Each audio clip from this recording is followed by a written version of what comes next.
沿途與他車廂中私奔般戀愛，再擠迫都不放開，祈求在路上沒任何的阻礙，令愉快旅程變悲哀。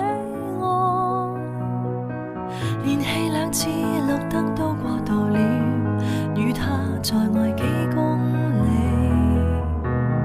當這盞燈轉紅便會別離，憑運氣決定我生死。祈求天地放過一雙戀人，怕發生的永遠別發生。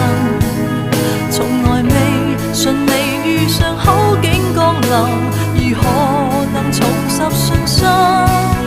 祈求天父做10分鐘好人，賜我他的吻，如憐憫罪人。我愛主，同時亦愛一位世人。